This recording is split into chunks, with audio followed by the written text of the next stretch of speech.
থেকে বছর ১২ আগে নওগাঁ জেলা পরিষদ একটি বিজ্ঞাপন প্রকাশ করে যে তারা দুটো মুক্তিযুদ্ধ ভাস্কর্য করবে। বিজ্ঞপ্তি দেখে বিভিন্ন কন্ট্রাক্টররা সেই শিডিউল জমা দেয় এবং পরে একজন কন্ট্রাক্টর এই শিডিউলটা পায় এবং সে আমার সাথে যোগাযোগ করে। যেহেতু আমার বাড়ি নওগাঁতে, যেহেতু নওগাঁ জেলা পরিষদের কাজ, তখন আমি খুব আগ্রহ দেখাই।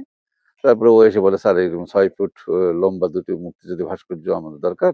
মান্দাতে, মান্দা যে উপজেলায় বাজারের উপরে আমাদের বেদি তৈরি করা আছে, বেদির প্রতিষ্ঠা প্রতিষ্ঠা আমরা প্রতিস্থাপন করবো আরকি।" আমি বললাম, "যেহেতু তোমার নওগাঁর কাজ বলতেছো আর আমি নওগাঁর মানুষ, তাহলে আমি ভাস্কর্য দুটো একটু বড় করে করি।" ভাস্কর্যটা তৈরি করার পরে ও বিভিন্ন সোশ্যাল নেটওয়ার্কে ওটা দেয় এবং অনেক লাইক পরে ও খুব খুশি হয়। বলে, "স্যার খুব ভালো হয়েছে এবং কাজটি প্রচুর পরিমাণে মানুষ পছন্দ করছে আরকি।"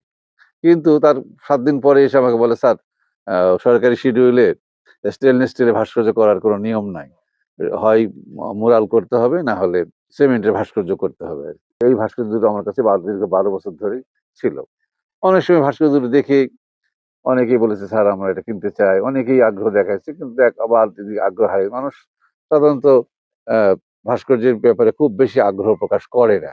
কিন্তু যেহেতু আমি নিজে এর নির্মাতা, নিজে এর স্রষ্টা, এটা আমার সন্তানের মতো। আমি এটাকে কোনোভাবেই নষ্ট করা বা কোনোভাবে ভেঙে ফেলা কোনো চিন্তা ভাবনা করিনি এবং ভাবছি যদি যদি কখনো সময় আসে, কখনো কেউ যদি এটা কোনো জায়গায় স্থাপন করে, তাহলে আমি বিনামূল্যে এটা আমি স্থাপন করে দিই আসবো। এই আমি চিন্তা ভাবনা নিয়েছিলাম।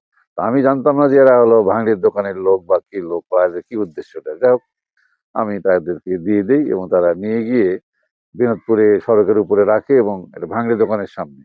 এবং তারপরে এটার ছবিগুলো বিভিন্ন সংবাদপত্রে বিভিন্ন জায়গাতে আ প্রকাশ পায় এবং সেটা মানে আমার যে আমাকে কাছ থেকে না ইনফরমেশন নিয়ে ভুল ইনফরমেশন গুলো মানুষের কাছে দেয়া হচ্ছে। অনেকে এটাকে নিয়ে নানা রকম কথাবার্তা আসতেছে। এ নিয়ে আমি পারিবারিকভাবে আমার আমার ডিপার্টমেন্টে পারিবারিক সব জায়গাতে আমি একটা বিব্রতকর অবস্থার মধ্যে পড়েছিলাম।